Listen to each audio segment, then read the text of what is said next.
Hey everybody, welcome back to another episode of Between Sessions with Berries. I'm excited to have our guest today. He's my friend. He helps me with my SEO. We do webinars together. I've known him for quite some time, and I'm really excited that he's coming on to talk to you all. Chris Morin spent over 15 years as a massage therapist, providing chair massage in corporate spaces before pivoting into digital marketing. Now he helps therapists and wellness professionals boost their online visibility and attract the clients who need them the most. Chris brings a deep understanding of both the healing arts and the digital world, making him the perfect bridge between intuition and SEO. In this episode, he shares how AI is reshaping the search game and how therapists can stay relevant without burnout. Chris, I'm so excited to have you here with us today. Thank you for being here. Glad to be here, Kim. Thank you. So tell us just a little bit about your background. I read a little bit there, but I know you've got a story about how you got into SEO and all of that and kind of what you're doing now with the SEO. So we can dive into the AI piece, which I'm excited about. Yeah, so most of my marketing background actually came from my work with my family's manufacturing facility. So completely unrelated niche. We manufacture products for pharmaceutical companies, but at the time when we first started, when I was in my teens, this was back before so many of the tools we have today. We built the first website on Microsoft Publisher, and I started learning about coding and HTML using certain Adobe tools and finding out how to optimize things on pages, like all the little elements like the headings and the titles and things like that. And the aha moment for me with SEO was when we managed to rank number one through 10.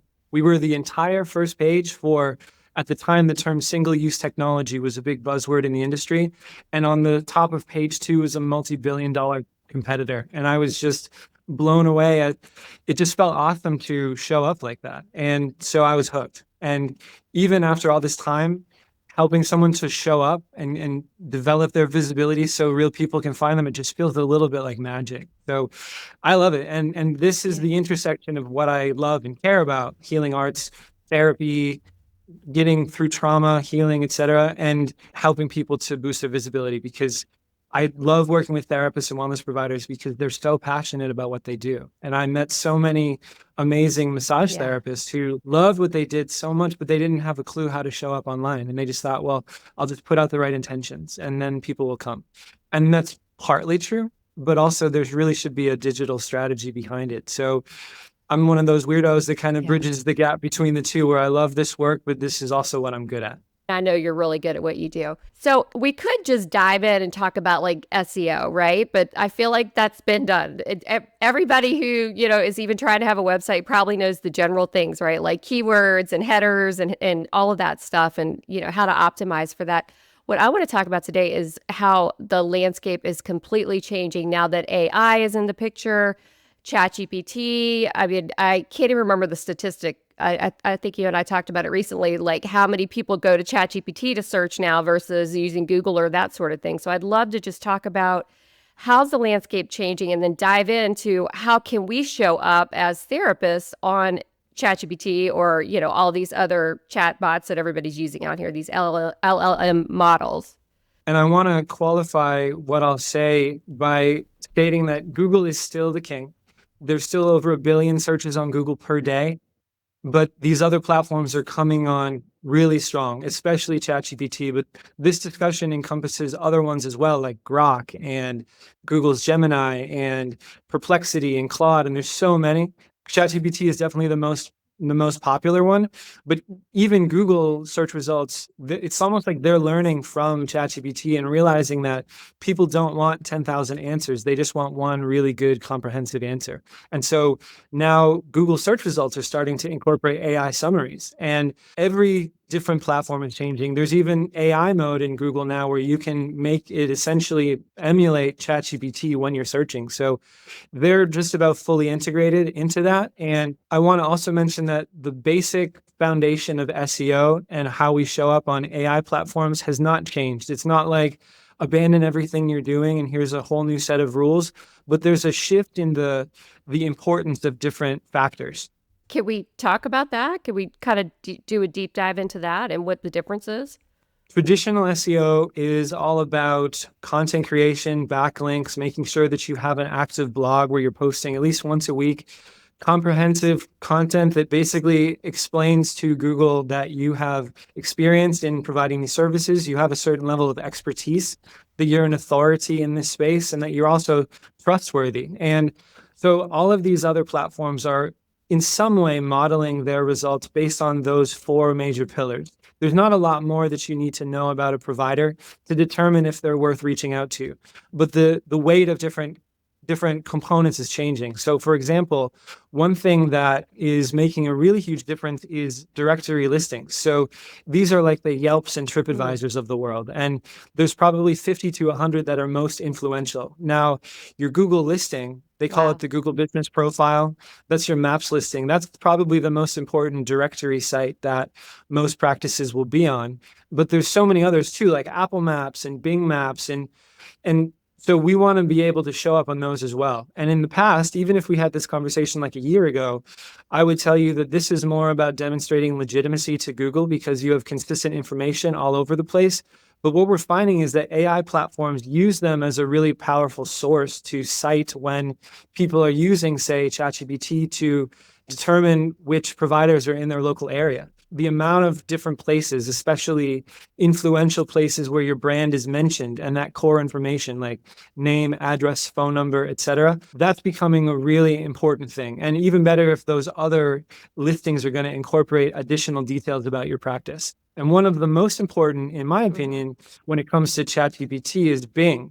And now a lot of people don't even realize that Bing still exists. Bing is Microsoft's search engine. And the importance of Bing is that OpenAI, which is ChatGPT's parent company, is also owned by Microsoft. So Bing is a large influence over ChatGPT answers. But we also know that ChatGPT pulls from Google too, and some other sources. But knowing that Bing is also an important factor, we absolutely want to show up on Bing as well. Now, in order to rank in big website results, there's not a lot that's different from how to rank in Google. You know, making sure that your site is fast and secure and technically sound, making sure you have good information, etc.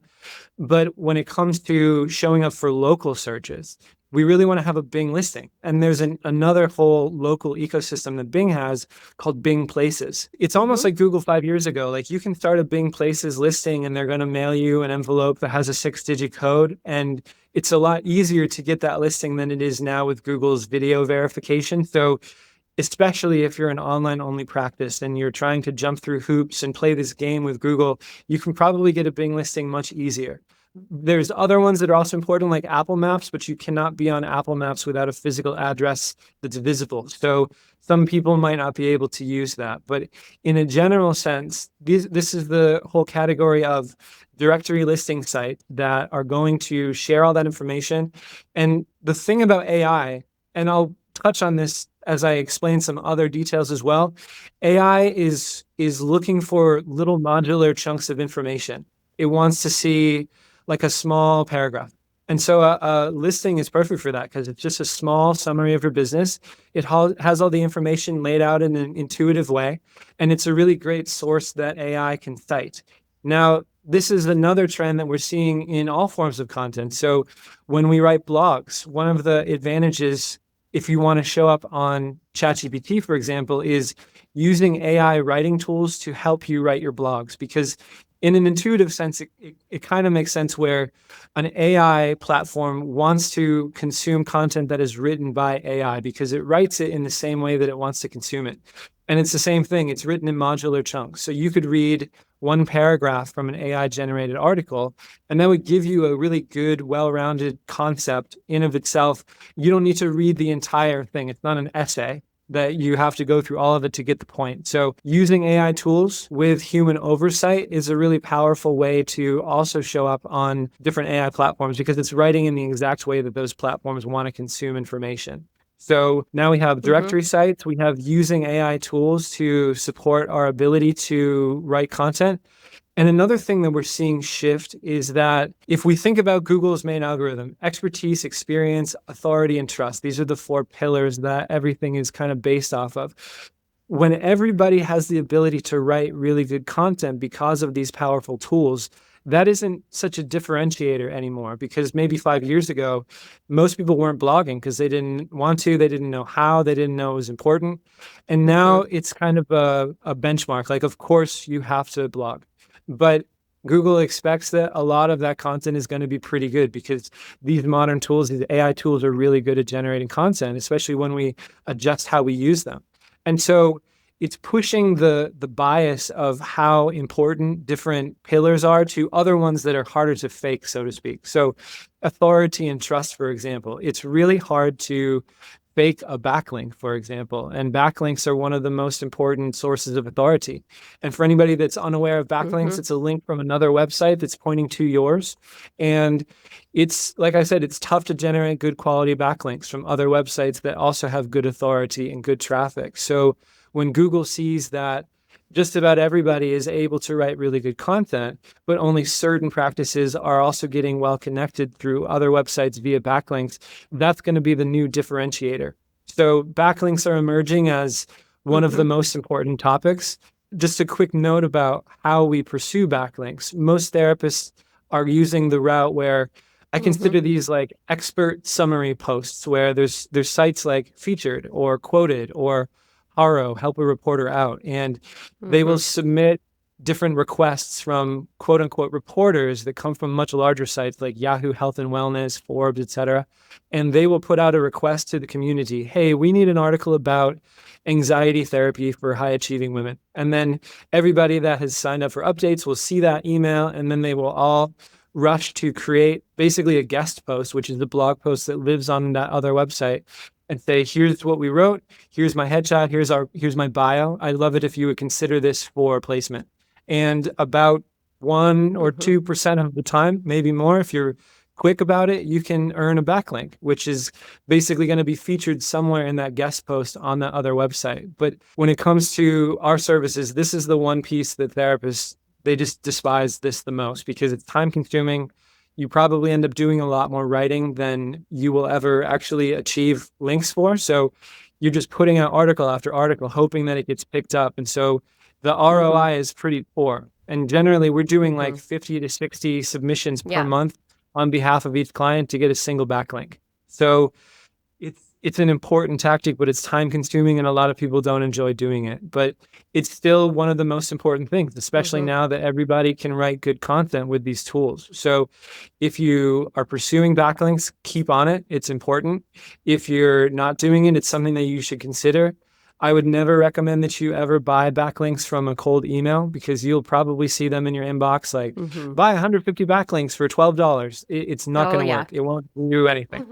Good advice. I was just going to stop because you gave so much information there. I wanted to just like talk a little bit about, like, maybe go back to the Bing and the Apple and the Google Maps. Would you say those would be the top 3 places if somebody's listening to this and they're just like, you know, okay, that's so much information. Like, I don't have all this time. Like, maybe like, what are the top 3 where you should put your energy if you're trying to like kind of spread yourself out and be found in those places, those directory places? Yeah. So number 1, I want to make sure that I mention it. If you're not on Google's Maps already, you should get a Google business listing. If you do have one, then adding a Bing Places listing is also really important. If you have a physical address, Apple Maps is going to be great. But if you're online only, then they won't accept it unless you have a physical address. So those are probably some of the top 3. There's going to be a lot of local directories that are specific to each community. So that's good, because it helps the system to understand that you're in that area. So check and see if there's like a Chamber of Commerce and other local organizations like that. The thing about the directories is that it's usually much easier. It's the kind of thing where you can just go on and build it yourself and you don't have to wait. There's less chance involved. So it's a surefire way for you to improve your local visibility without putting in a ton of effort. And if you already have the Google listing, most likely you're just going to copy and paste information from that listing over, or at the very least, just take it from your website. Make sure that it's all super consistent. And then would somebody use AI to create that little blurb to maybe like, not keyword stuff, because I know you're not supposed to keyword stuff, but to get like some really important words in that little blurb that the search engines might pick up on more, like local type things? Or like, is there a way to optimize that blurb? Yeah, I think of this kind of like the business description on your Google listing. it's interesting because Google has now offered like a little AI generator so that you can spin up a good description right on their platform. So what that tells me is that they're not penalizing AI generated content, at least for the business listing. And so I think it's a totally straightforward and easy usage of those tools. And you could just have it basically do a scan of your website, generate a single paragraph, say, 300, 400 words, and that should suffice for all of these platforms. Most important things, highlight your main specialties, like what are the issues that you treat, include some of your most important modalities, and also the location where you're based, because those are the three things that we really want to include, because that's the way that everybody is searching. They're going to do something like anxiety therapist near me, or EMDR intensive in Charlotte, or something more specific related to a location. So having all of those three bases covered is going to make sure that it's optimized for the highest number of different types of searches. And then going back to the blog post part, I know that you do my SEO and you help with my blog post, which I love. It saves me so much time. It's incredible.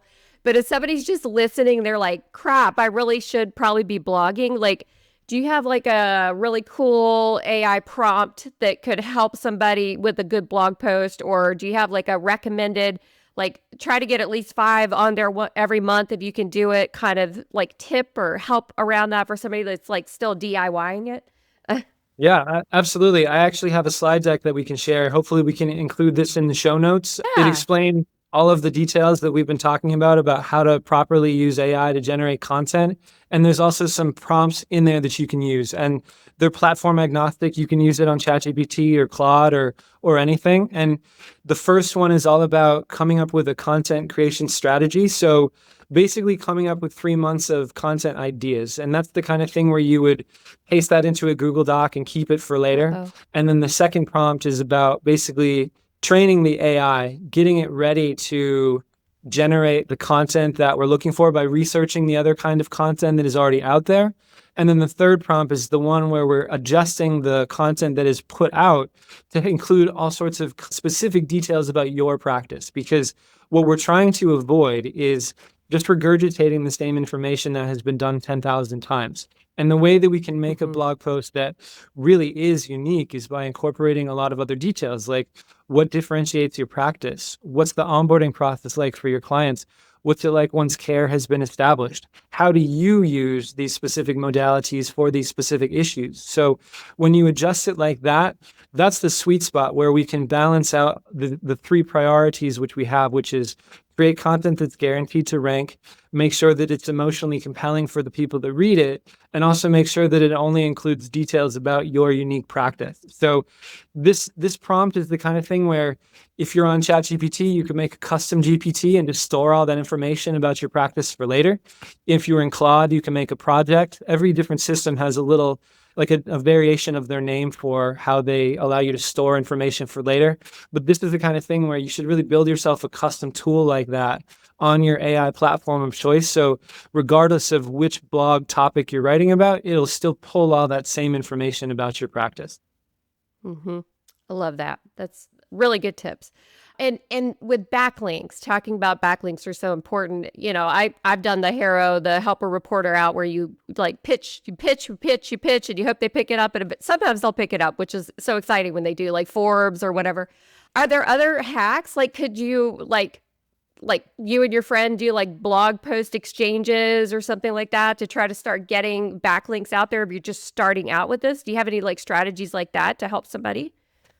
So the thing about that, which reduces the effectiveness, is because if you're linking from another website that has zero traffic or authority, it doesn't really make much of a difference for your own authority. So really what we're going for is not about quantity anymore, because in the olden times, like 3 years ago, you could get 1,000 backlinks and that would make a really big difference. But nowadays, it's really more about the quality versus the quantity. So connecting with sites that have good authority, that have a bunch of connections themselves, that have good real traffic. Like that's one of the reasons that being featured on featured.com, for example, makes a big difference because those posts actually do get a lot of real traffic. And the format is like 10 tips from wellness providers about how to deal with your mental health. And then it's a paragraph for each practice, and they stuff a whole bunch of different links in there, but each one is still really powerful because they get good traffic and the site has really high authority. So having even 1 or 2 backlinks a month that are from really good sources is going to make a much bigger difference than getting even 1,000 backlinks from other websites that were literally just created or really don't have much going on for them. Does it help if you're putting content out in like all the places, like on YouTube and then maybe a blog post and then maybe Instagram, and just try to like be all the places? Or does that even matter with getting yourself up in the rankings? Yeah, thanks for mentioning that. So social has always been something that I've given clients permission to never do if they don't want to. And it's not that it doesn't work. I'll never say that a certain marketing channel doesn't work, because it does, but it's hard. And most people don't want to put out content that was appropriate for social every single day of their lives. The difference now is that, again, AI is starting to prefer social because it's little chunks of information.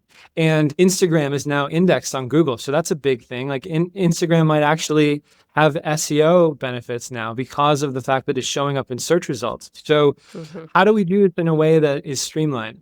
The long form content, like the blogs, in my opinion, is still the most important thing. But you can easily create a blog post and then ask your AI platform of choice, please turn this into a post for my Google business profile, for my Instagram, for my X, for my TikTok, etc. And so you can repurpose that. And that's the even better idea, because then you're going to be sending out a bunch of information on the same topic on all your platforms at the same time. So another note is YouTube. YouTube is one of the largest sources of information for Google's AI summaries. Again, this is the tough one because video content, most people will not want to do videos. We're in the process of beta testing a system that will take a published blog post and then turn it into basically a text-to-speech AI-generated YouTube video. And I want to see, does this have any meaningful results for SEO, especially local SEO, because most local practices don't have any videos. So we want to see if it makes a difference. We're also syndicating the same audio to podcast platforms like Spotify and Apple and Amazon, just to see if that has an effect. And we're not sure yet, but I can tell you that YouTube videos does seem to make a big difference to Google's AI summaries. So whether the automation process works or if you just manage to do them yourself, then I think it's still a good thing to consider if you want to put in extra effort. And again, don't overthink it. Have a blog post and then just talk about the blog post. It's as simple as that. Just chat about what it is that you just wrote. Spend a few minutes, talk about it, and then upload it. Don't get too complicated. Don't worry about all these little details like, is it the right hashtags, etc. The most important thing is getting the content out there, and you're going to improve these other little details as time goes by.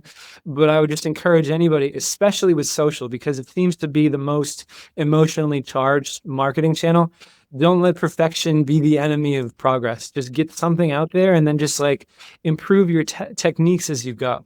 Those are such great tips. Now let's talk about you. Like how does your company help in this process? Like you kind of automate all this in the back end for me. So maybe you could share with the listeners like how Moonraker, we haven't even said Moonraker, I don't think out loud, Moonraker.ai helps. Our goal is to be as comprehensive as possible. I want to make sure that we check every single box that has ever made a difference in terms of SEO. And as I said before, a lot of what we're already doing, traditionally, it's going to help with AI search results as well. But we're also adding an additional thing specifically for AI search. So when we start running services for a client, we're going to look at the website as the first month is more of a foundational phase. So addressing things like the speed of the website, especially on mobile, the security, the technical details like page titles and headings, and every image has an alt text and links have titles and all these other little details in the background, page schema, etc. Once that stuff is taken care of, we want to make sure that there's a Google listing if possible and that it's fully optimized, like all the fields are filled out as thoroughly as possible. Taking that information from the website and Google listing and cloning it over to about 50 to 100 of the most influential directory sites like we had talked about before, making sure that that information is there for Google, for ChatGPT, for everything. We also want to make sure that the website has a unique page for each specialty, each modality, and each location. So the way I think of it is, what do you treat, how do you treat it, and where does it happen? Those are the most important things. And again, that aligns with the way that most people will search. And we want to be, at the risk of being a little redundant, be explicitly clear with Google and also with site visitors, all of the things that you provide and all of the issues that you treat. So there's a much higher likelihood that you're going to rank for a page that's about a single topic that goes 1,500 to 2,000 words deep versus just including it on a summary page that mentions 10 other services. So we want to make sure that there's all those pages. And we also want to make sure that any existing pages are optimized.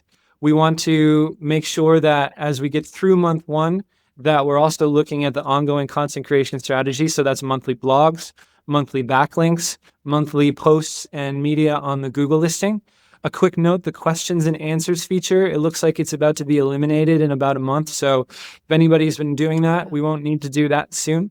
Another thing I also forgot to mention, CRO, conversion rate optimization. This is like the step down the funnel. Once somebody gets to your website, how do we encourage them to make contact with you and get on your consultation calendar? We want to look at especially the top of your homepage and make sure that it has all of the elements that it needs to be as emotionally compelling to somebody as possible. So a really powerful slogan that helps them understand that you know who they are and what they desperately want out of your services, that you have the solution for them.